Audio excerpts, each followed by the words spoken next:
I found the burner phone in her yoga bag at 6:47 a.m. on a Tuesday, wedged between a water bottle and a rolled-up mat that hadn't seen the inside of a studio in months. My wife, Jessica, had already left for her early morning class, the third one that week. I was looking for my wireless earbuds, which had a habit of migrating into her gym bag, when my fingers brushed against the unfamiliar device. A cheap flip phone, the kind you buy at gas stations with cash. The kind people use when they don't want to be tracked. My hands went cold. I stood there in our walk-in closet, surrounded by her designer clothes and my pressed suits, holding this ridiculous relic of pre-smartphone era technology. The thing didn't even have a password. When I flipped it open, the screen showed 17 text messages, all from a contact saved as L. Can't wait to see you this morning. Same place? Last night was incredible. I can't stop thinking about you. Does he suspect anything? The messages went back 3 months. 3 months of morning yoga classes. 3 months of late-night girls' dinners. 3 months of me being the idiot husband who smiled and kissed her goodbye, who worked 60-hour weeks at my commercial real estate firm to pay for the lifestyle she loved, who trusted her completely. I sat down on the ottoman, still holding the phone. My brain felt like it was processing information through molasses. Jessica and I had been married for 8 years. We had 2 kids, Emma, 6, and Noah, 4. We had a 4-bedroom house in Westchester with a mortgage I'd been aggressively paying down. We had date nights every other Friday. We had a life. Or at least I thought we did. I took photos of every message with my own phone.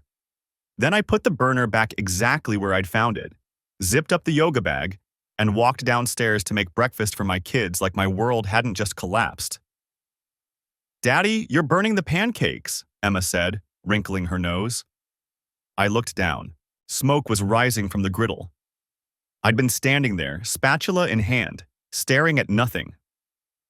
"Sorry, sweetheart." I scraped the charred mess into the trash and started over, forcing my hands to stay steady. Noah banged his sippy cup on his high chair tray. "Mama?" "She'll be home soon, buddy." But I was already planning, already thinking 3 steps ahead. Because here's what I knew about myself. I didn't fall apart. I didn't make rash decisions. I was the guy who closed million-dollar deals by staying calm when everyone else panicked. I'd built my career on reading people, on seeing angles they missed, on being patient and strategic. And right now, I needed to be all of those things. Jessica came home at 8:15, glowing with what I'd always assumed was post-workout endorphins. Her blonde hair was pulled back in a ponytail, and she wore those expensive athletic leggings that cost more than my first car payment. She kissed the kids, then came over to kiss me, her lips soft against my cheek. I didn't pull away. I smiled. I asked about her class. "It was great," she said, grabbing a bottle of water from the fridge. "Really intense flow today. I'm going to feel it tomorrow." The lie rolled off her tongue so easily, so naturally, like she'd had plenty of practice.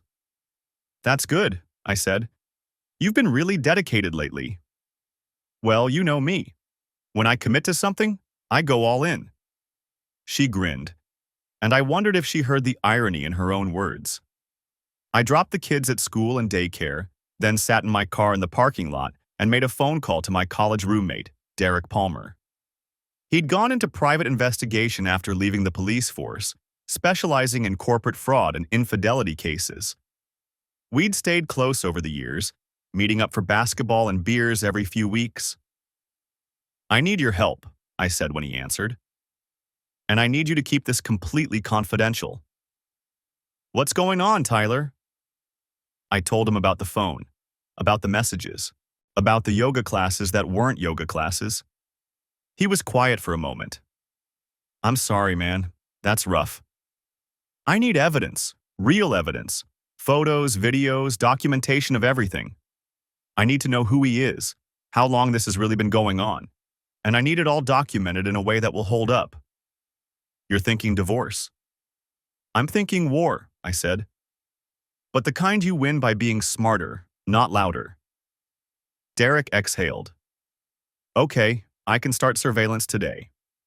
But Tyler, you need to be prepared for what I might find. Sometimes it's worse than you think. I know. And you need to talk to a lawyer, like today, before you do anything else. Don't confront her. Don't change your behavior. Don't give her any reason to think you know. Already planning on it. I had a meeting with a divorce attorney scheduled for that afternoon. I'd called the office of Robert Brennan, a name that kept coming up when I'd done research the night before, after Jessica had fallen asleep next to me. He had a reputation for being aggressive, thorough, and expensive. Perfect.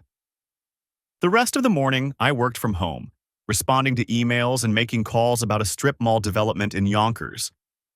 But my mind was elsewhere, running through scenarios, calculating angles, thinking about how to protect myself and my kids from the fallout that was coming. Because Jessica had made a choice. She decided that our marriage, our family, our life together wasn't enough. She decided to betray everything we'd built. And now I was going to make some choices of my own. The next morning, I woke up before my alarm. Jessica slept beside me, breathing softly, her blonde hair spread across the pillow. I studied her face in the dim light filtering through the curtains.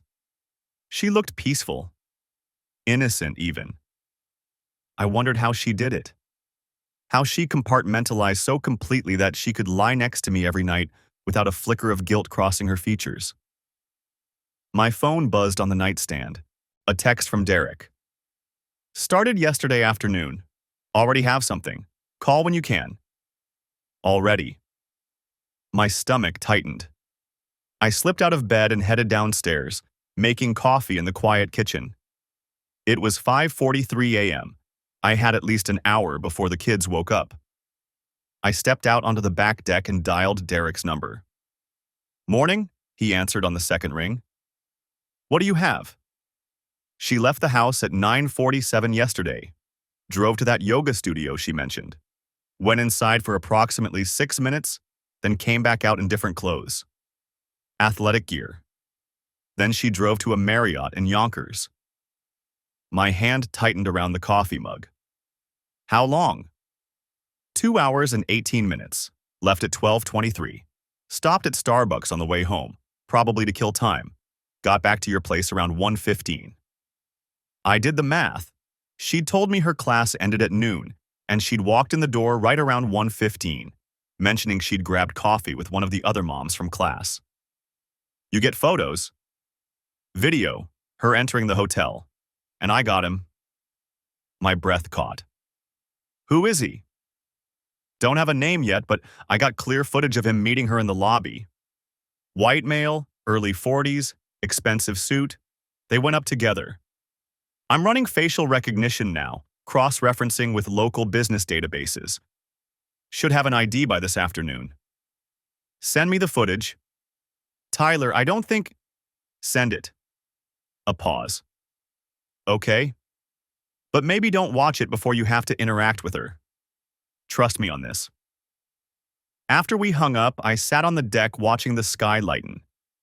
The footage arrived 3 minutes later.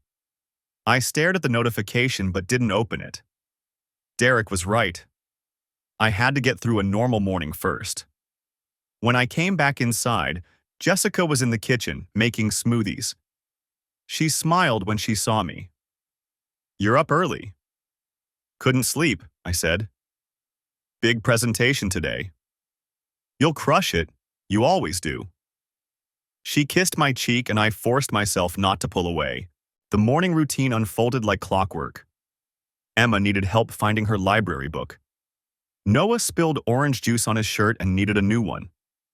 Jessica packed their lunches while I got them into the car.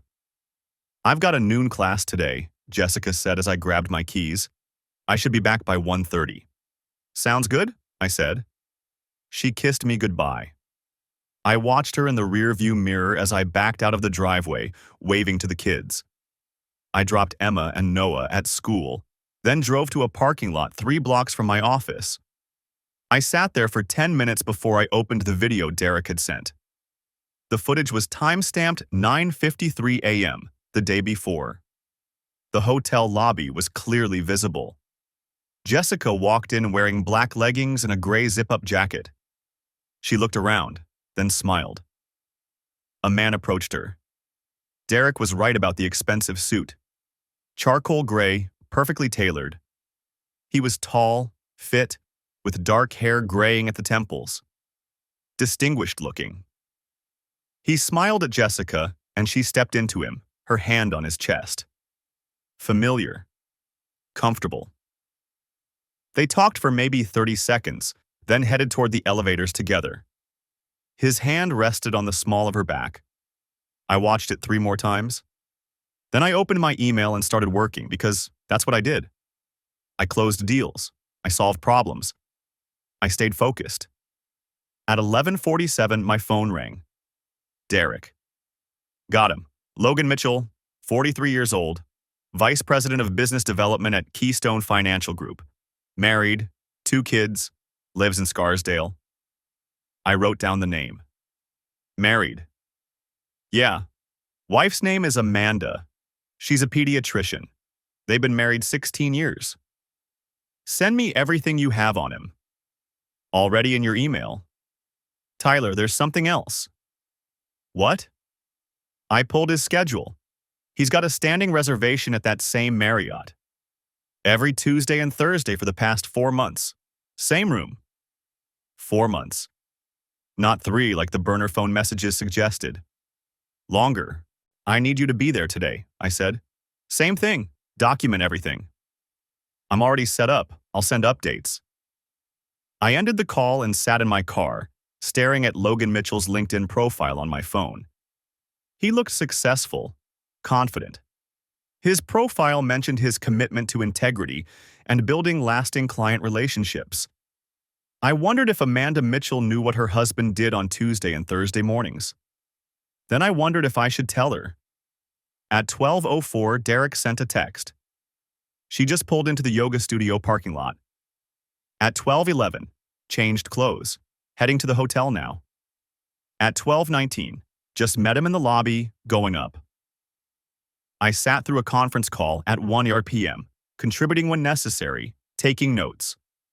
My assistant commented afterward that I seemed distracted.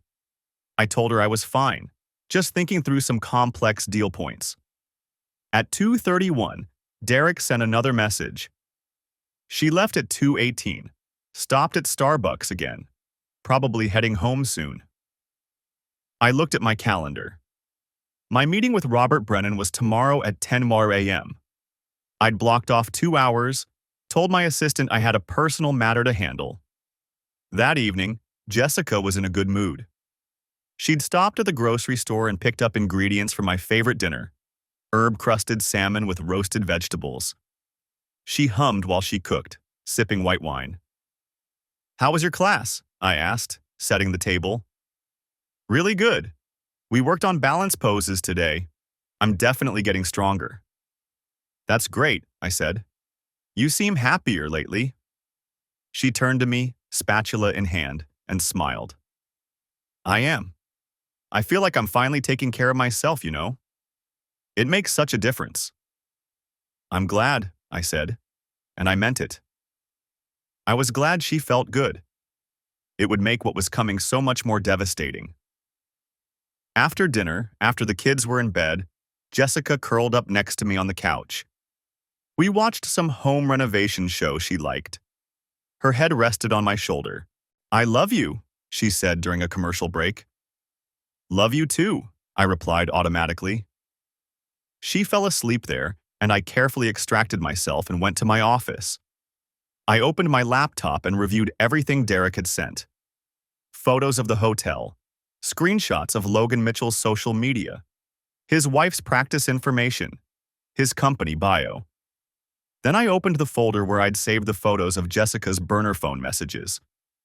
I read through them again, matching timestamps to Derek's surveillance notes. Missing you already.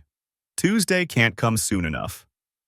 That message had been sent on a Sunday evening, 3 days before Derek's surveillance began, but the pattern was clear. Does he suspect anything? No. He's been working late all week. Barely notices when I'm gone. I closed the laptop. Tomorrow I'd meet with Brennan. I'd give him everything. The burner phone evidence, Derek's surveillance footage, Logan Mitchell's name and information. I'd start the process that would end my marriage and reshape my children's lives. But tonight, I went back to the living room. Jessica had shifted in her sleep, pulling a throw blanket over herself. I stood there watching her for a long moment. Then I turned off the TV, turned off the lights, and went upstairs to bed. At 6:15 the next morning, I put on my best suit. Navy blue, pressed sharp. I knotted my tie carefully in the mirror. Jessica was still sleeping when I left the house. Robert Brennan's office was in a glass tower in downtown White Plains. 32nd floor. The receptionist offered me coffee, which I accepted, and led me to a conference room with floor-to-ceiling windows overlooking the city. Brennan walked in at exactly 10 a.m. He was younger than I expected, maybe 50, with sharp eyes and a firm handshake. Tyler, good to meet you. Derek speaks highly of you. Likewise. We sat down and I slid a flash drive across the table. Everything's on there. Photos of text messages from a burner phone I found in my wife's bag. Surveillance footage from yesterday and the day before. The identity of the man she's seeing. His personal information.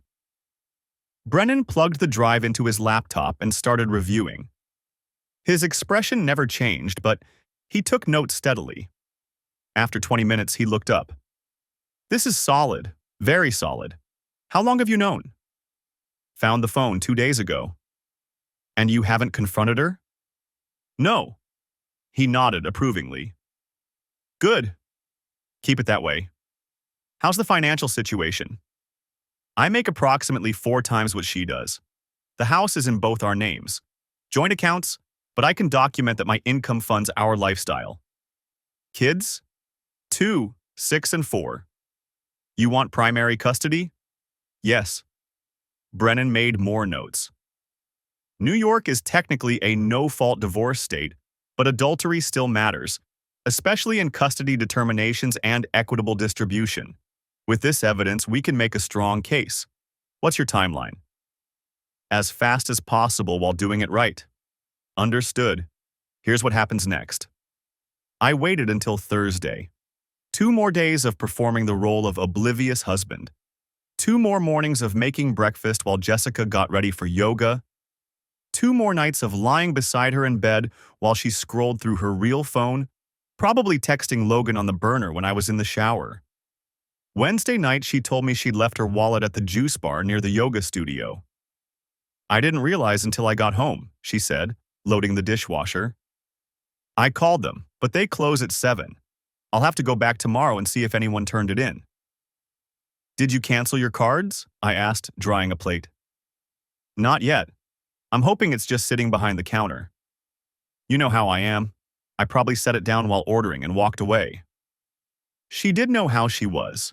Scattered about small things, meticulous about others, like maintaining a 4-month affair. You should cancel them anyway, I said. Just to be safe. I will if it's not there tomorrow.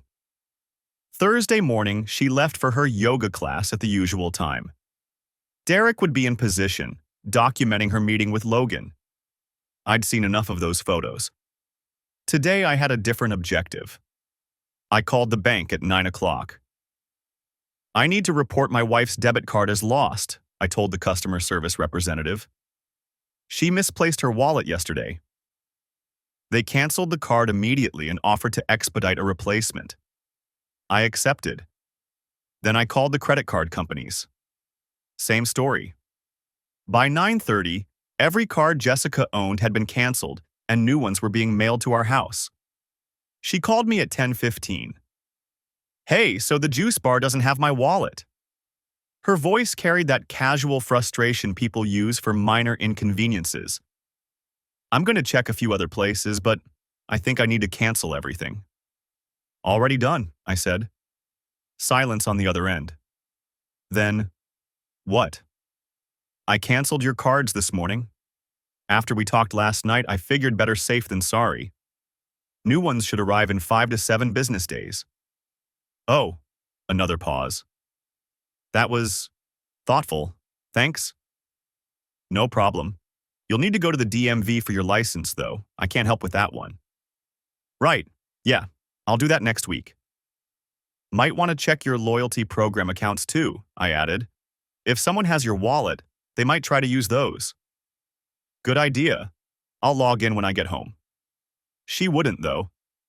That was the thing about liars. They got lazy with the details that didn't directly serve the lie. But I would. Jessica kept her passwords in a small leather notebook in her nightstand drawer. I'd noticed it months ago, back when I still thought we were the kind of couple who had nothing to hide from each other.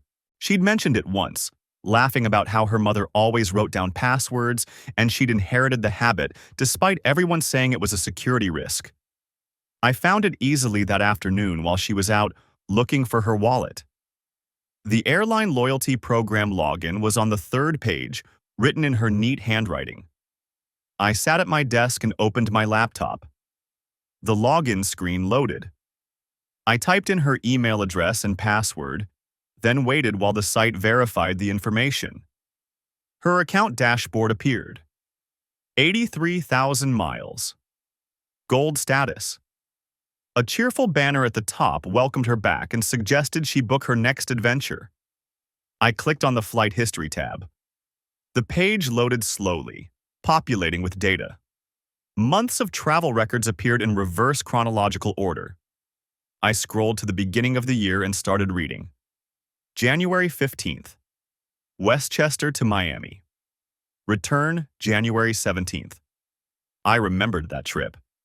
She'd told me her mother needed help organizing the garage, going through her father's old things. It had been almost 3 years since he'd passed, and her mother was finally ready to sort through everything. Jessica had seemed somber when she left, reflective when she returned. February 3rd. Westchester to Miami. Return February 5th. Her mother's birthday weekend. Jessica had FaceTimed with Emma and Noah from what looked like her mother's living room. I'd seen the familiar photos on the wall behind her, the lamp I recognized from visits. February 22nd. Westchester to Las Vegas. Return February 25th. My hands went cold. She'd told me her mother had won a free hotel stay through some seniors promotion and wanted Jessica to come along. You know how Mom is about Vegas, she'd said. She loves the shows but hates going alone since Dad died. I scrolled faster. March 8th. Westchester to Miami. Return March 10th. March 29th. Westchester to Las Vegas. Return March 31st. April 12th. Westchester to Miami. Return April 14th. April 26th. Westchester to New Orleans. Return April 28th. New Orleans. She'd said her mother wanted to visit an old friend who'd moved there. I'd thought it was sweet that they were spending so much time together. May 10th. Westchester to Miami. Return May 12th. May 23rd. Westchester to Cabo San Lucas. Return May 26th. Cabo. A girls' trip, she'd said. Her college roommate's birthday. She'd shown me photos, beaches, margaritas, sunsets. I'd never questioned who took the photos of her. I sat back in my chair and stared at the screen. 11 trips in 5 months. Every single one during a weekend or a span of days when she'd told me she was visiting her mother or on some other family-related obligation. Every single one carefully timed so I wouldn't question it, wouldn't think twice about her being gone. I pulled out my phone and opened the photo album where I'd stored screenshots of the burner phone messages. I scrolled through the dates, cross-referencing. February 22nd, the day before the Vegas trip. Can't wait for tomorrow. Booked us the corner suite. March 28th. Packed. See you at the airport. April 25th. New Orleans is going to be perfect. Found an amazing restaurant in the French Quarter. May 22nd. Cabo, finally. Just you, me, and the ocean. Every trip, every single one, she'd been with Logan. I thought about the FaceTime calls from her mother's house, the photos from Vegas and Cabo and New Orleans, the stories she'd told when she returned, full of small details about what she and her mother had done, where they'd eaten, what shows they'd seen. How much of it had been true? Had she actually seen her mother at all? Or were those visits fabricated too? I picked up my phone and dialed Derek. "I need you to check something," I said when he answered. "What's up?" "Jessica's been taking trips, lots of them. I need to know if Logan Mitchell has been traveling on the same dates." "How many trips are we talking about?" 11 since January. I'll send you the dates." Derek was quiet for a moment. "You found flight records?" "Her airline loyalty program. She never logged out on our shared computer." "Smart. Yeah, send me the dates. I can cross-reference with some databases I have access to. If he's been flying commercially, I'll find it." I sent him the list while we were still on the phone. 11 dates, 11 destinations, 11 lies. "Got it," Derek said. "Give me a few hours, I'll call you back." He called at 4:30. "Every single one," he said, without preamble. "Logan Mitchell flew to every single destination on the same dates, sometimes on the same flights, sometimes different carriers, but arriving within an hour of each other. They've been doing this since January, maybe longer." "Longer? I only checked back to the first of the year. You want me to go further?" I thought about it. How long had this been going on? How many trips had I forgotten about, dismissed as normal visits to her mother? "Check last year too," I said, "starting in July." "You got it. I'll have it by tomorrow morning." I thanked him and hung up. Jessica came home at 5:15, looking frustrated in the way people do when they've spent the day dealing with bureaucratic inconvenience. "DMV was a nightmare," she said, dropping her purse on the counter. 2-hour wait just to get a temporary license. The permanent one won't arrive for 3 weeks. "That's rough," I said. I was chopping vegetables for dinner, keeping my hands busy. "At least I can drive legally now." And I checked all my loyalty accounts. Everything looks fine, no suspicious activity. "That's good?" She moved behind me, wrapped her arms around my waist, rested her chin on my shoulder. "Thanks for taking care of the cards this morning. I know I should have done it myself." "It's fine. We're a team." She kissed my cheek and went upstairs to change. I kept chopping vegetables, each cut precise and even, while I thought about corner suites in Vegas and beaches in Cabo, and 11 trips worth of lies. The airline records sat open on my laptop screen, damning and irrefutable. 11 trips. 11 lies. I cross-referenced the dates one more time against the burner phone messages, watching the pattern emerge with crystalline clarity. January 14th, 17. Visiting mom for a long weekend. The messages showed Logan picking her up from the airport, room service orders, morning after texts about how she couldn't wait to see him again. February 8th, 11. Girls trip to Miami with Claire and Madison. Except Logan's credit card records showed charges at the same South Beach hotel. Same dates. Same room number pattern, sequential floors. March 27, 25. Mom's birthday celebration. Logan's messages. Can't believe we have 3 whole days together. I printed everything. The flight confirmations, the hotel receipts Derek had obtained, the burner phone messages with timestamps matching each arrival and departure. The pattern was so consistent it felt almost lazy. She'd gotten comfortable, sloppy. My phone buzzed. Derek. "Got the historical data back to last July," he said without preamble. "You're going to want to sit down." "Already am." 18 trips total. 7 more before January. "The affair's been going on for at least 14 months, Tyler." Maybe longer. That's just how far back I could pull records without a subpoena. I absorbed this information the way I'd learned to absorb bad news in real estate deals. Compartmentalize, process, plan. The trips to her mom's house? I asked. Cross-referenced against Logan's travel. Every single one matches. All 11 trips this year, all 7 from last year. If she actually visited her mother during any of these, she brought her boyfriend along. What about the girls' trips? Claire Thompson and Madison Wright. I pulled their social media. They did go to Miami in February, posted pictures at restaurants, the beach, their hotel. Different hotel from where Jessica stayed. And they went February 15th, 18, not the 8th through 11th. So Jessica had used a real girls' trip as cover, just shifted the dates. Smart. If I'd casually asked Claire about Miami, she would have confirmed the trip happened. The devil was in the details no one thought to verify. The Cabo trip in April, Derek continued. She told you it was for your anniversary gift, right? That she was planning a surprise? Yeah, said she wanted to scout locations for a vacation.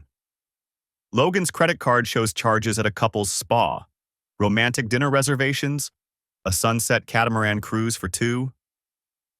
The irony would have been funny if it didn't make me want to put my fist through the wall. She'd used our anniversary as an excuse to take a romantic vacation with her boyfriend. Send me everything, I said. Every receipt, every record, every cross-reference. Already compiled. Sending now. Tyler, this is bad. The frequency, the duration, the money spent. Robert's going to have a field day with this. That's the idea. There's one more thing. Derek's voice shifted, became more careful. The expenses. I added them up. Flights, hotels, meals, activities. Conservative estimate, she spent about $43,000 on these trips. My hands went still on the keyboard. 43,000. Yeah, and that's just what I can document. Could be more. $43,000. Our money. Money I'd earned working 60-hour weeks while she played house with Logan Mitchell in luxury hotels across the country. Money that could have gone to the kids' college funds, to the mortgage, to actually planning a family vacation instead of funding her double life. Most of it's on the credit cards you just canceled, Derek added, the ones she thinks she lost. I pulled up our credit card statements, really looking at them for the first time with clear eyes. The charges I'd assumed were legitimate suddenly took on new meaning. Business lunch with Claire, except on days when Claire posted Instagram stories from her office across town. Yoga workshop retreat, matching dates with Logan's Vegas trip. Shopping day in the city. The same day Logan's messages referenced their hotel room. She'd been hiding it in plain sight, counting on me being too busy, too trusting, too stupid to look closely. I need you to do something else, I said. Name it. Her mother, Patricia Winters, lives in Yonkers. I need to know if Jessica actually visited her at all in the past 14 months. Derek was quiet for a moment. You think she's been lying about all of it? I think she's been lying about everything. I need to know how deep it goes. I'll make some calls. Patricia's in a retirement community, right? Those places keep visitor logs.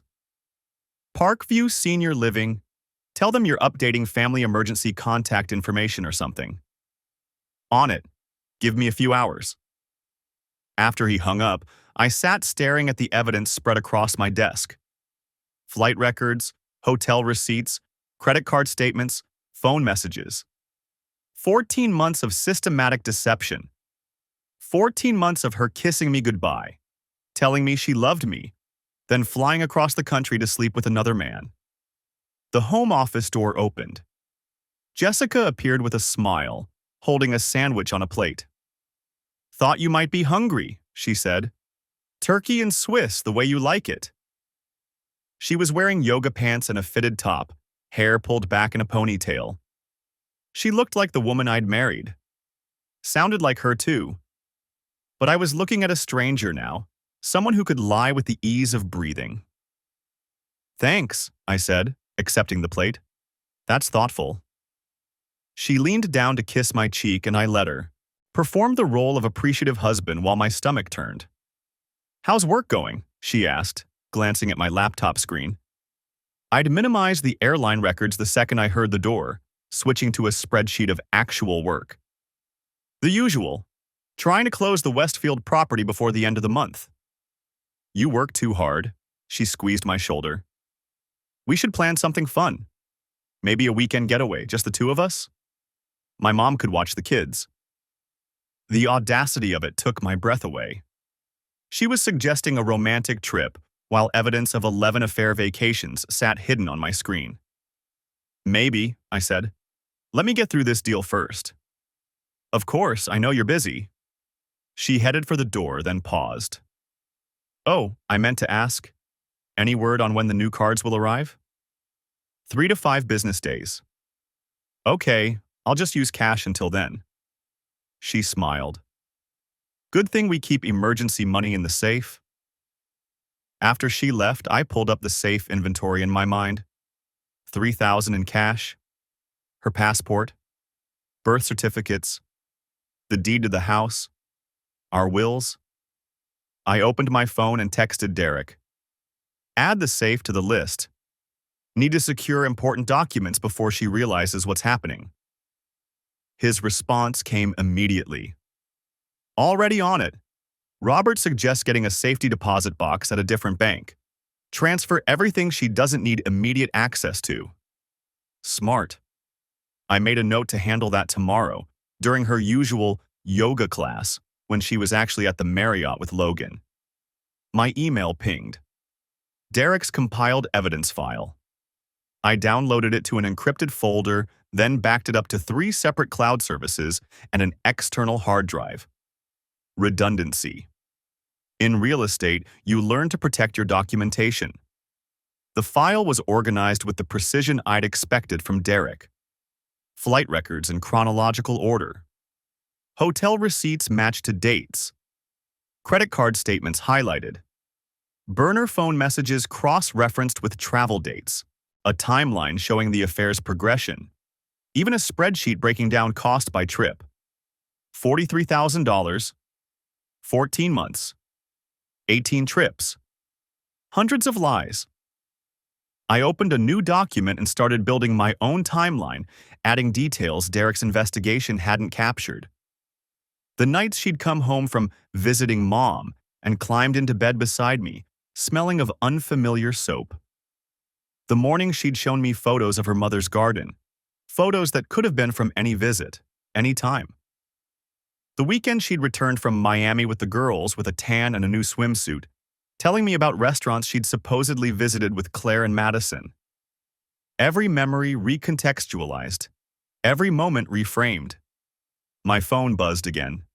Derek, calling back. That was fast, I said. Parkview Senior Living keeps digital records. Very helpful staff.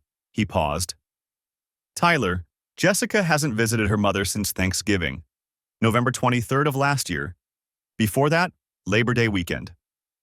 I closed my eyes. So every trip to visit mom was with Logan, every single one. 6 trips this year alone, all supposedly to see Patricia. Your mother-in-law hasn't seen her daughter in 5 months. Does Patricia know? Has she tried to contact Jessica? According to the staff, Patricia mentions her daughter visits regularly. She's in early-stage dementia, Tyler. She doesn't always remember clearly. Jessica's been counting on that. Using her own mother's declining memory as cover for an affair. The cruelty of it was almost impressive. Send me the visitor logs, I said.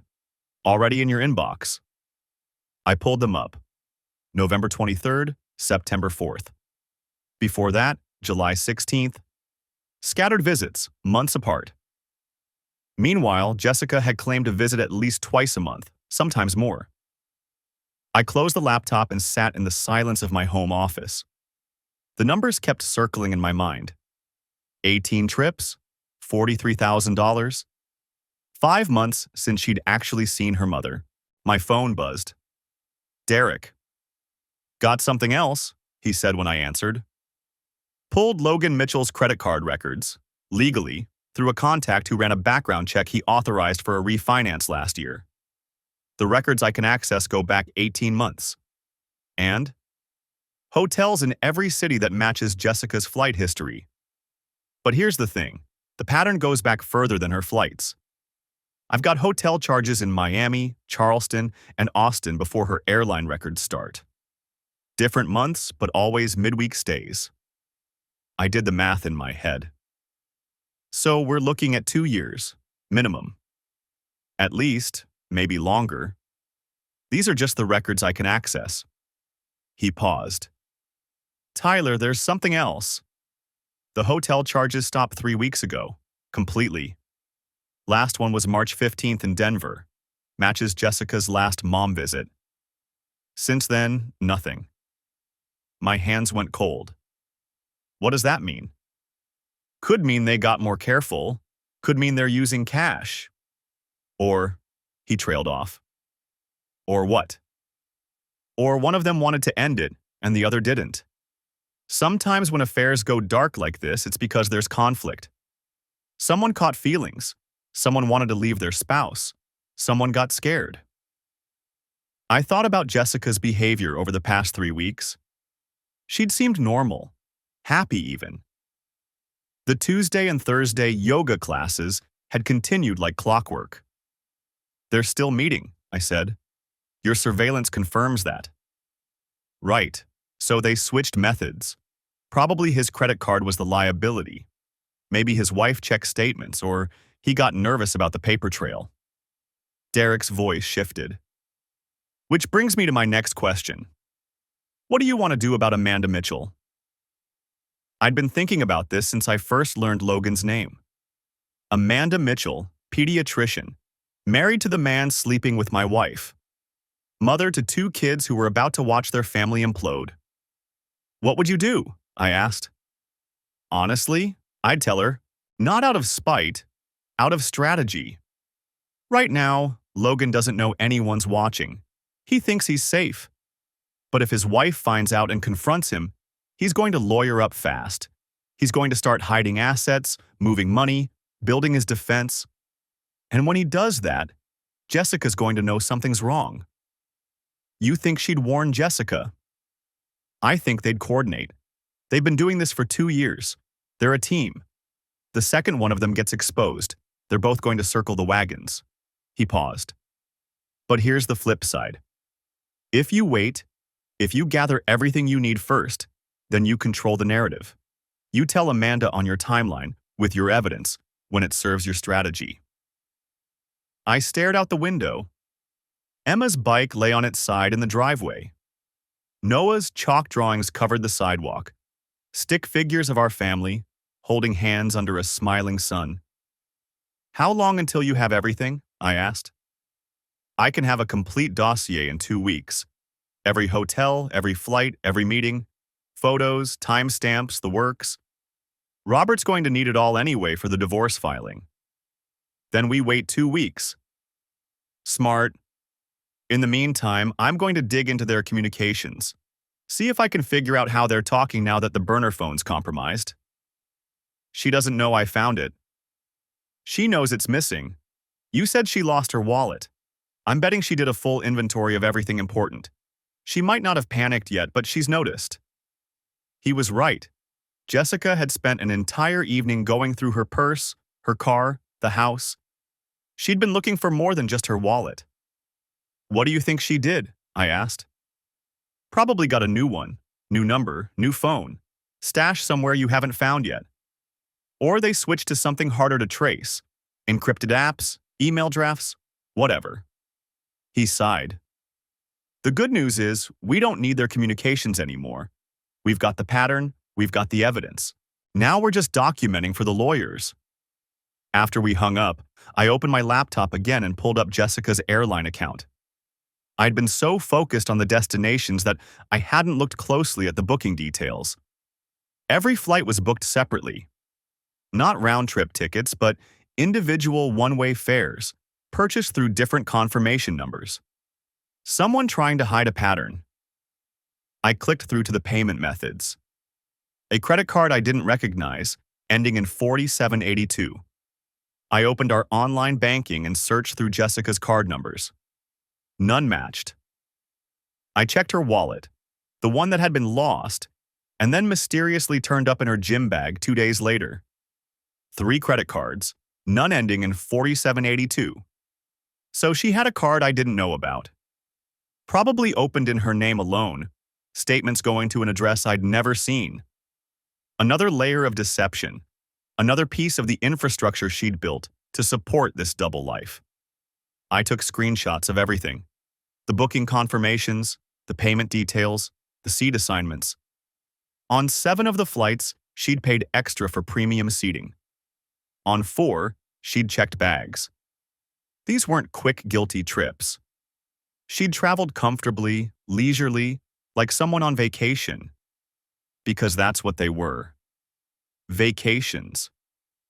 Romantic getaways while I worked 60-hour weeks and her mother sat alone in assisted living, wondering why her daughter never visited. My phone rang. Jessica. "Hey, babe," she said, and I could hear traffic in the background. "I'm leaving the gym. Do you need anything from the store?" Thursday, 10:47 a.m. She'd been at yoga. "We're good," I said, keeping my voice level. "How was class?" "Great. Really pushed myself today." She sounded breathless, happy. "I'm thinking of signing up for that weekend retreat in May. The one I mentioned? It's in the Berkshires. Really beautiful location." A weekend retreat. Another trip. "How much?" I asked. "It's $800, but it includes meals and lodging. 2 nights. Really intensive practice." She paused. "I know it's a lot, but I've been so stressed lately. I think it would really help." "Stressed?" I almost laughed. "Sure," I said. "If you think you need it." "Really? You're okay with it?" "Of course, you should take care of yourself. You're the best." Her voice softened. "I'll be home in 20 minutes. Love you." "Love you too." I ended the call and immediately texted Derek.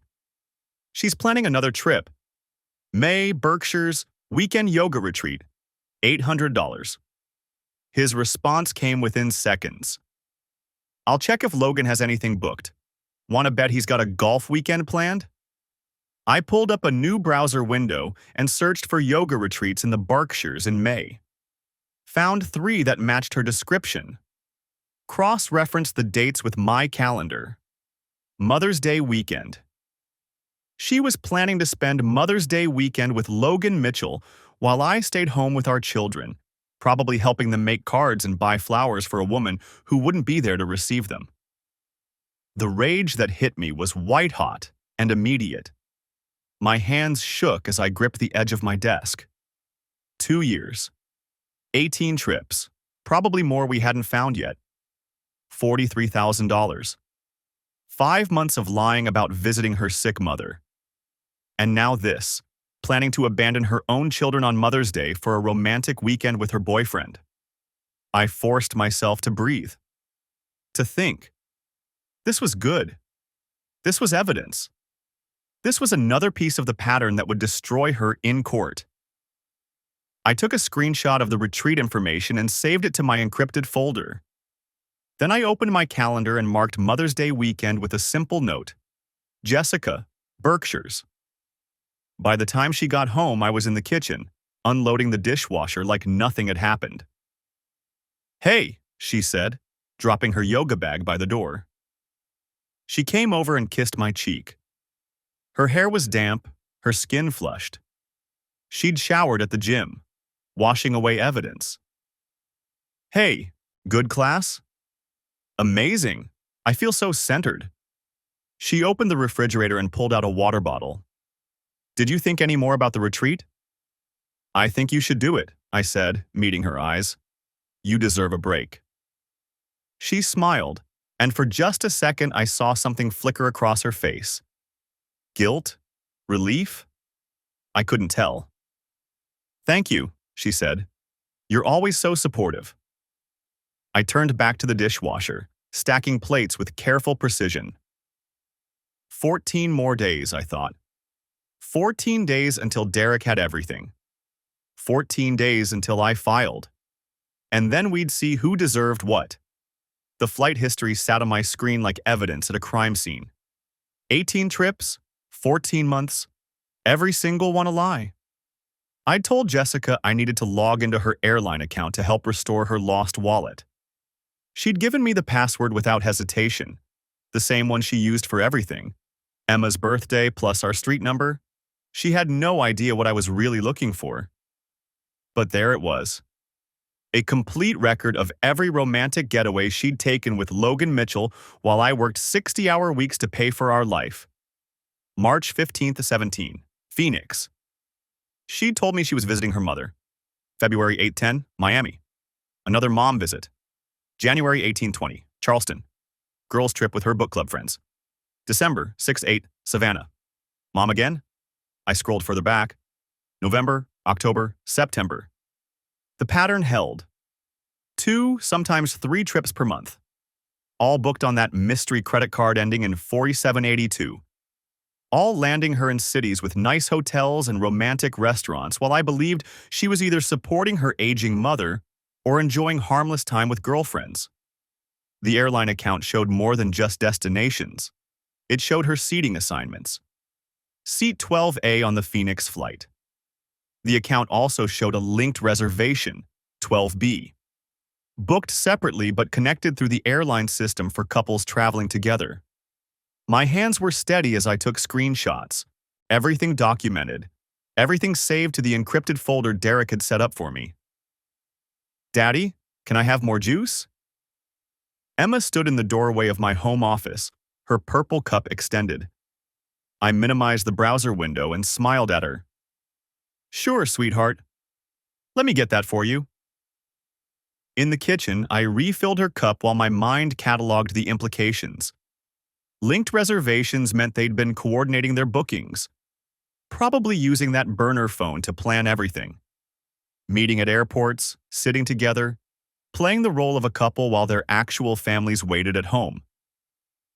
I wondered if Logan's wife Amanda knew he traveled this much, if she questioned the frequency, or if she trusted him the way I'd trusted Jessica. My phone buzzed. Derek. Got the hotel records from the Marriott. You're going to want to see this. I sent Emma back to her cartoons and called him from the garage, where I'd taken to having my private conversations. The space smelled like motor oil and storage bins, familiar and grounding. What did you find? Room 847. They've been using the same room for the past 7 months. Mitchell books it under his name, pays with a corporate card. Corporate card? That was new information. Yeah. Keystone Financial has an account with Marriott. He's been charging the rooms as business expenses, 2 nights a week, every week since September. I did the math. 2 nights weekly for 7 months. That was roughly 60 hotel stays, at probably $200 per night minimum. $12,000, I said. He's expensed $12,000 of a fare cost to his company. Give or take. And that's just the Marriott. I'm still pulling records from other hotels in the area. There's a Hilton in Yonkers they used before the Marriott, and a boutique place in White Plains before that. The scope kept expanding. Every new piece of information revealed another layer of deception, another carefully constructed lie. Can you get me records from those other hotels? Already working on it. Should have something by tomorrow. Derek paused. Tyler, this is extensive. They've built an entire parallel relationship. Routines, favorite places, inside jokes probably. This isn't just physical. I knew that. I'd read the texts on the burner phone. The way Logan called her Jess instead of Jessica. The pet names. The planning for their future together. Vague references to when we can finally be together for real. They weren't just having an affair. They were playing house, pretending at the relationship they wanted while using their real families as cover and financial support. I need everything, I told Derek. Every hotel, every receipt, every piece of documentation you can find. I want a complete timeline. You'll have it. I'm also tracking Mitchell's movements. He's got a pattern. Leaves his office at 2:30 on Tuesdays and Thursdays. Heads straight to the Marriott. Jessica arrives around 3. They stay until 7 or 8, then leave separately. While I was home with the kids, making dinner, helping with homework, giving baths, and reading bedtime stories. What about the weekend trips? I asked. Still compiling that data, but based on the airline records you sent me, they've been all over the eastern seaboard, mostly nice cities, romantic destinations, Charleston, Savannah, Miami. They did a long weekend in Vermont back in October. Vermont. Jessica had told me that was a yoga retreat. She'd come home with photos of herself in workout clothes against fall foliage backgrounds. I'd commented on how refreshed she looked. The Mother's Day trip, I said. The Berkshires. You have eyes on that? Working on it. Mitchell hasn't booked anything yet that I can find, but it's still 2 weeks out. He might be waiting to use a different card or booking method. Or Jessica was handling it. With that mystery credit card I still hadn't located. Keep looking. I want to know where they're planning to go. Will do. One more thing. I've been doing some background on Mitchell. Talked to a contact who works in finance. Keystone's been struggling lately. Rumors of layoffs, budget cuts. If they audit expenses and find those hotel charges, that's his problem, I said. Though part of me noted it as potential leverage. If Logan's career imploded, it might impact whatever fantasy future he and Jessica were planning. Fair enough. I'll have the full report ready by Friday. You still planning to file in 2 weeks? That's the timeline. I want everything documented first. Complete picture before I move. After we hung up, I sat in my car in the garage, staring at the closed door that led into the house. Beyond it, my children were watching television. My wife was probably upstairs, getting ready for her yoga class that started at 5. Tuesday. Which meant she'd be leaving in 45 minutes to meet Logan at the Marriott. I pulled up the airline account again on my phone, scrolled through the history. 18 trips, but Derek had mentioned hotel records going back further, which meant there were probably more flights I hadn't found yet. Maybe booked under a different loyalty program, or on budget airlines that didn't have rewards accounts. The affair had been going on for at least 14 months based on the evidence I had. But my gut said longer. The comfort level in those text messages, the established routines, the way they'd built an entire infrastructure of deception. This had been going on for years. I was sure of it. I opened my notes app and added to my growing list of questions for Derek. Check other airlines, Southwest, Spirit, regional carriers. Pull credit report for Jessica, look for unknown accounts. Background check on when Logan and Jessica first connected. Timeline of when mom visits started increasing in frequency. My phone buzzed with a text from Jessica. Heading to yoga soon. There's leftover chicken in the fridge for the kids' dinner. Love you. 3 words that meant nothing. Less than nothing. They were camouflage. Protective coloring she wore to hide what she really was. I texted back, "Sounds good. Have a great class." Then I took a screenshot of that too. Added it to the folder. Everything documented. Everything preserved. Because in 2 weeks, when I filed for divorce and presented Robert Brennan with this mountain of evidence, I wanted there to be no question about who Jessica really was. What she'd done. How long she'd been doing it. The wife who texted "love you" while walking out the door to meet her lover. The mother who abandoned her kids twice a week for hotel rooms and lies. The woman who'd spent 14 months, probably longer, building a fantasy life while I paid the bills and raised our children. I heard the garage door that led into the house open. Jessica appeared, yoga bag over her shoulder, dressed in expensive athletic wear that had never seen an actual workout. "Hey," she said, smiling. "Didn't know you were out here." "Just finishing a call," I said.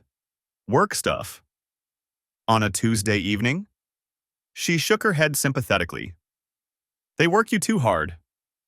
The irony was so thick I could taste it. Someone has to pay for all this, I said, gesturing vaguely at our house, our life, our expensive suburban existence. She kissed my cheek. I know, and I appreciate it. I really do. Then she was gone, backing her car out of the garage, heading to the Marriott where Logan Mitchell was probably already waiting in room 847. I sat there for another minute, then went inside to make dinner for my kids. 12 days until I had everything I needed. 12 days until Jessica's carefully constructed world collapsed. I could wait. The filing happened on a Thursday morning. Poetic, really, one of Jessica's usual yoga days. I'd spent the previous evening making sure Emma and Noah were settled at my parents' house upstate. Told them we were having a special grandparent week. Lots of fun activities planned. They'd been excited. My mother had looked at me with questions in her eyes, but she didn't ask. She just hugged me tighter than usual and told me to call if I needed anything. At 9 a.m., while Jessica was getting ready for her class, a process server knocked on our door. I was already at Robert Brennan's office, 40 minutes away, watching the security camera feed on my phone. Jessica answered in her yoga clothes, hair pulled back, that same bright smile she wore when she was about to lie to me. The smile faded as she accepted the papers. I watched her flip through them, saw the exact moment comprehension hit. Her hand went to her mouth. She looked up at the process server, said something I couldn't hear through the camera's audio. Then she tried calling me. I let it go to voicemail. She called again. Voicemail. Again. Voicemail. Robert looked up from his own phone. She's trying to reach you. I know. You going to answer? No? He nodded approvingly. Good. Let her panic. Let her call a lawyer. Let her realize how badly she miscalculated. My phone buzzed with a text. Tyler, please call me. We need to talk about this. There's been a mistake. No mistake, just consequences. The evidence package Robert had filed with the divorce petition was 347 pages long. Every flight, every hotel, every credit card charge, every text message from the burner phone, Derek's surveillance photos and videos, the visitor logs from Jessica's mother's facility showing she hadn't actually visited in months, timeline analyses showing the pattern and duration of the affair, financial breakdowns showing the $43,000, Derek's final count had actually reached $51,000, spent on affair-related travel and expenses. And the photographs. God, the photographs. Derek had done his job well. Jessica and Logan entering hotels, leaving hotels, meeting in parking lots, kissing in his car, walking hand in hand through the Miami airport, sitting together at a restaurant in Charleston, his hand covering hers across the table. 2 years and 3 months. That's how far back Derek had ultimately traced it. The affair had started at a financial conference in Boston where Jessica had been volunteering at her friend's event planning company. Logan had been a keynote speaker. They'd met at the cocktail reception. I knew this because Derek had found the event photos online. Jessica in a black dress, standing next to Logan, both of them smiling at the camera. The photo was dated 27 months ago. 2 months later, the hotel charges started. My phone buzzed again. Jessica. Please, I can explain. It's not what it looks like. I almost laughed. It was exactly what it looked like. Robert's phone rang. He glanced at the screen. It's her attorney. That was fast. She probably called every divorce lawyer in Westchester the second she finished reading. Probably called Logan first, Robert said. Let me take this. I listened to Robert's side of the conversation. Professional, courteous, absolutely unmovable. No, his client would not be agreeing to any delays. Yes, we were seeking primary custody. Yes, we were requesting she vacate the marital home. Yes, we had extensive documentation. No, We would not be sharing it in advance of discovery. Her attorney could see it through proper channels. When he hung up, he was smiling. She hired Patricia Novak. Good attorney, but she's going to have a hell of a time with this case. What did Novak say? That Jessica denies everything and claims you fabricated evidence because you want out of the marriage. He shook his head. That's not going to fly once they see what we have. Novak's smart enough to know that. She's probably already telling Jessica to prepare for settlement negotiations. My phone rang. Jessica again. I declined the call, then a text. I know you're angry, but please think about Emma and Noah. We can work this out. For them. For them. She was using our children as leverage. The same children she'd abandoned twice a week for hotel rooms. The same children she'd planned to leave on Mother's Day weekend. I showed the text to Robert. He grimaced. Document it. Everything she sends you, save it. Don't respond. I won't. Tyler. He waited until I looked at him. This is going to get ugly. She's going to fight. She's going to claim you're vindictive, that you're hurting the kids, that she deserves another chance. Her lawyer's going to paint you as controlling and unreasonable. You need to be prepared for that. I am. Are you? He leaned forward. Because right now you're in control. You have the evidence. You have the moral high ground. You have the element of surprise. But once this gets into court, once she starts testifying, once her family and friends start taking her side, it's going to test you. You need to stay calm. Stay focused. Don't let emotion drive your decisions. I thought about the past 2 weeks, the surveillance footage I'd watched, the hotel receipts I'd reviewed, the airline records showing trip after trip after trip, the text messages where she'd called me clueless, where Logan had joked about how easy it was to fool me. I'm not emotional, I said. I'm strategic. Robert smiled. Good. That's what I need to hear. By noon, Jessica had called 17 times and sent 23 text messages. I read each one, saved each one, responded to none of them. The messages evolved from denial to bargaining to anger to desperation. This is insane. You're throwing away our family over nothing. I made a mistake, but we can fix this. Please. You're being cruel. How am I supposed to explain this to the kids? Fine. Don't answer. But you're going to regret this. Tyler, please. I love you. I love our family. Don't do this. Each message was a performance. Each one calculated to elicit a response, to create an opening she could exploit. But I'd spent 2 weeks watching her perform. I knew what manipulation looked like now. At 2:47 p.m., Derek called. Logan knows, he said. Just got served at his office. I've got a contact in the building who saw it happen. How'd he take it? About as well as you'd expect. Apparently he went white, locked himself in his office for 20 minutes, then left the building. Haven't seen him since. Think he's with Jessica? Probably. Or calling his own lawyer. Either way, they're both scrambling now. I felt nothing. No satisfaction, no anger, no vindication.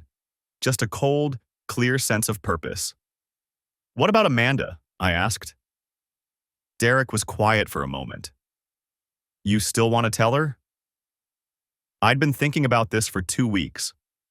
Amanda Mitchell, who'd been married to Logan for 16 years, who'd built a life with him, raised children with him, trusted him, who had no idea her husband had been living a double life. She deserved to know. Not because I wanted revenge on Logan, though I did, but because she deserved the same choice I'd had. The choice to see the truth and decide what to do with it. Yes, I said, but I want to do it right. Not vindictive, just honest. I can arrange a meeting, neutral location. You bring the evidence, let her see for herself. Set it up. After we hung up, I stared out the window of Robert's conference room. The city spread below, people moving through their lives, unaware that somewhere among them, marriages were ending and secrets were surfacing, and carefully constructed lies were crumbling. My phone buzzed. Not Jessica this time. My mother.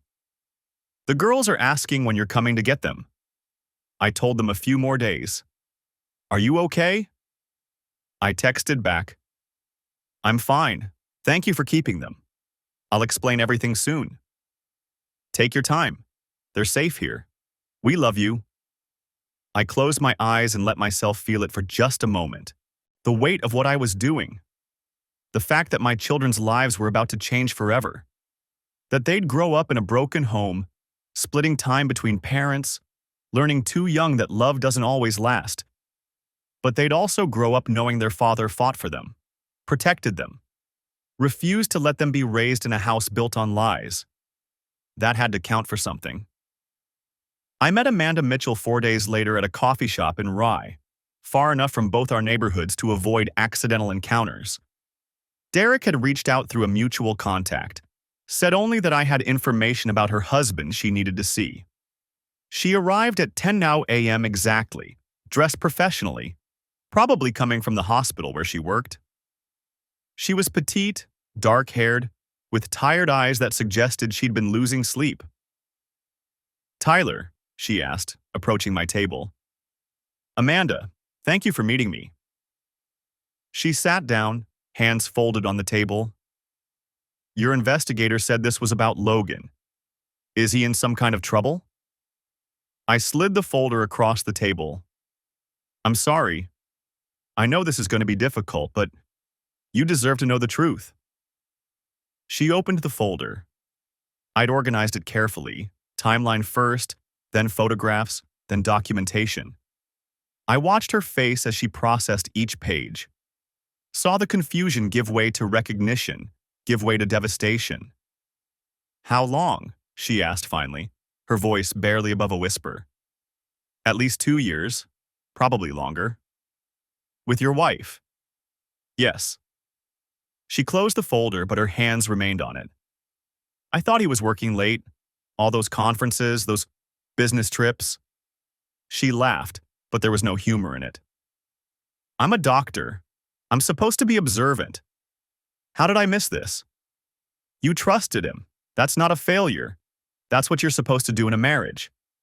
She looked up at me. Is that what you did? Trust her? Yes. And now? Now I'm filing for divorce. Primary custody of my kids. I'm not letting them grow up thinking this is normal, that this is what marriage looks like. Amanda nodded slowly. She was crying now, quiet tears that she didn't bother to wipe away. I have 2 boys, 14 and 12. They worship their father. She touched the folder. This is going to destroy them. I know. I'm sorry. Don't be. Her voice hardened. You didn't do this. He did. They both did. She stood up, taking the folder with her.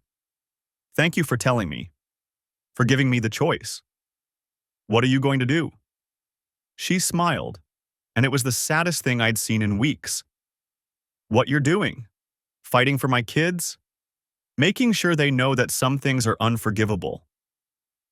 I watched her walk out of the coffee shop, shoulders straight despite the weight she was carrying. Then I texted Derek, "It's done." His response came immediately. How'd she take it? Like someone who just had their world destroyed. But she's strong. She'll survive. So will you. The custody hearing was set for 3 weeks later.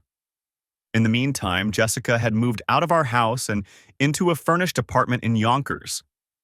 The judge had granted my request for temporary primary custody after reviewing the evidence package.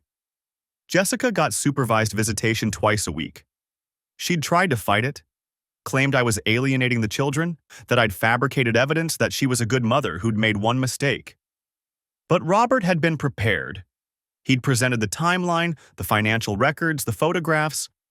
He'd shown the text messages where she'd complained about our children interrupting her time with Logan. He'd documented every lie, every trip, every moment she'd chosen her affair over her family. The judge had not been sympathetic.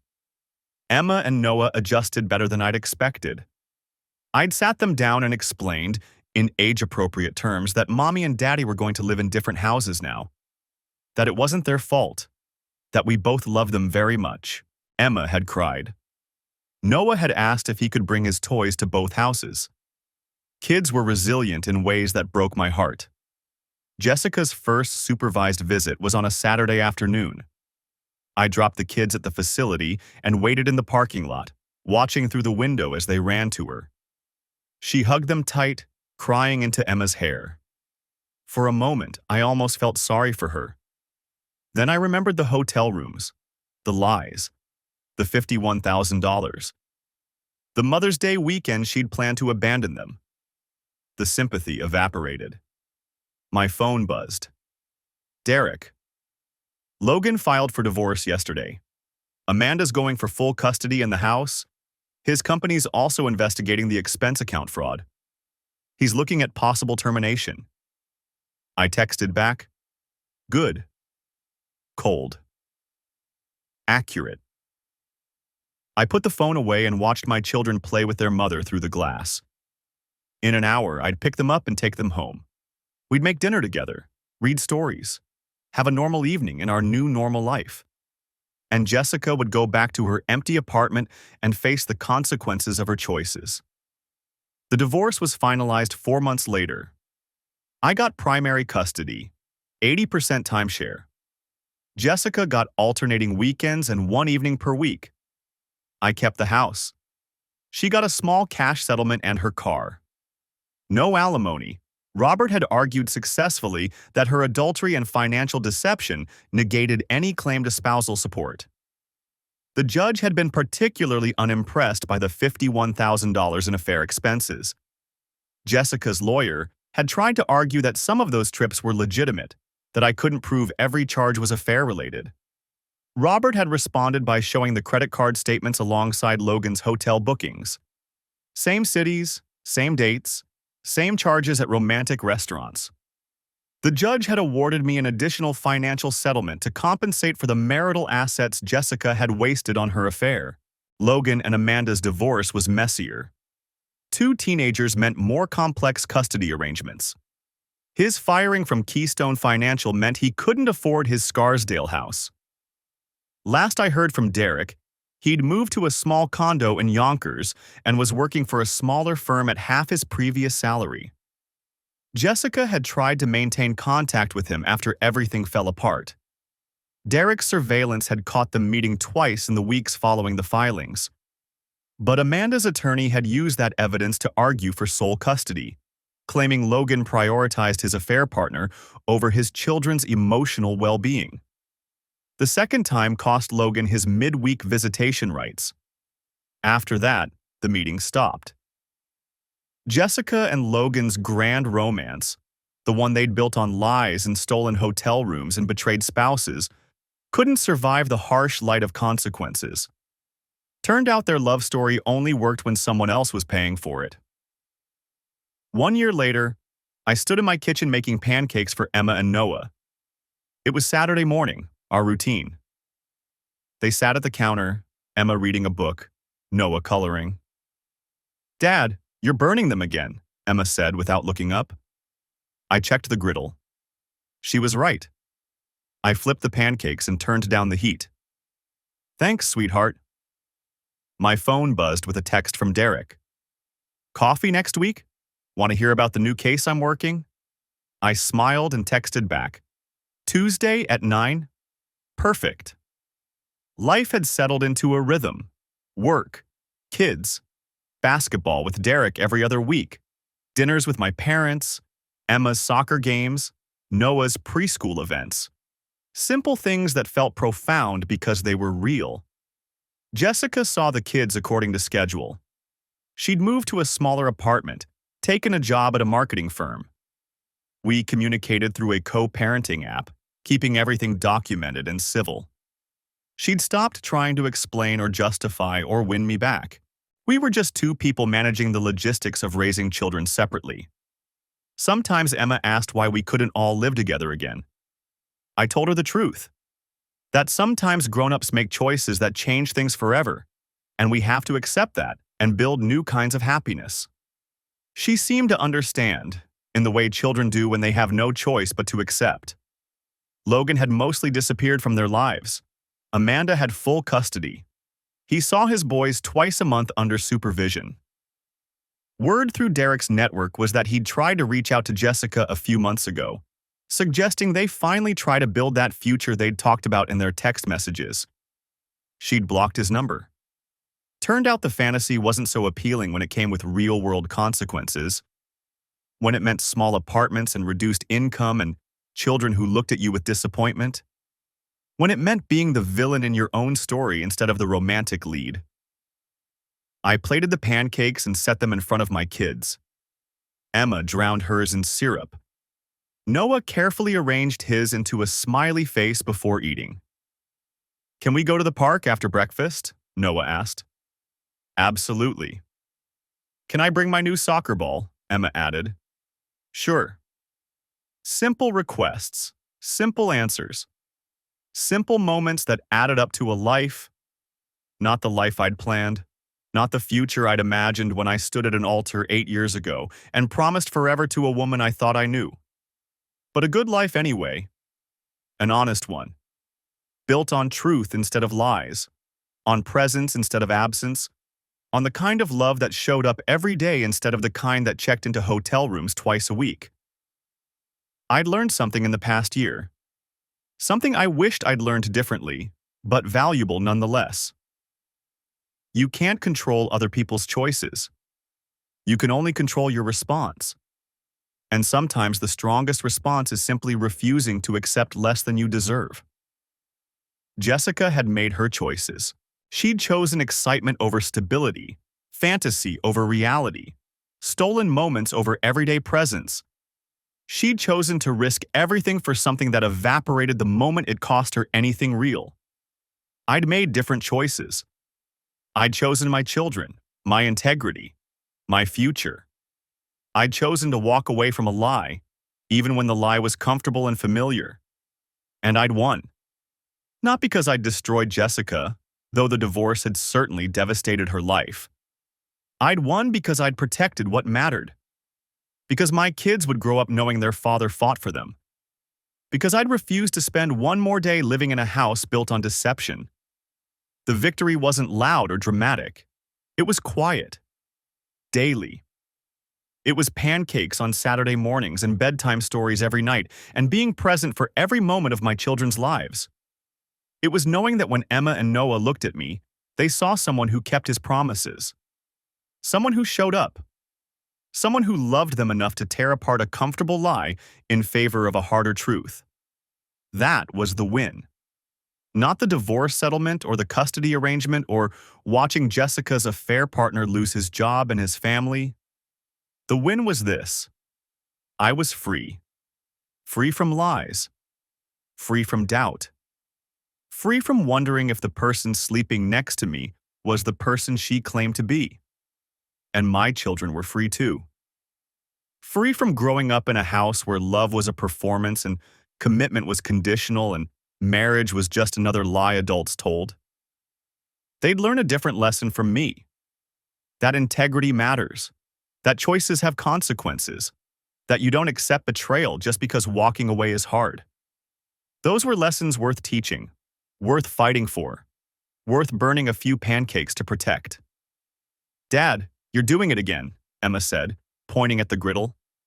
I looked down. Smoke was rising from another batch of pancakes. I laughed and scraped them into the trash. "Third time's the charm." "You always say that," Noah giggled.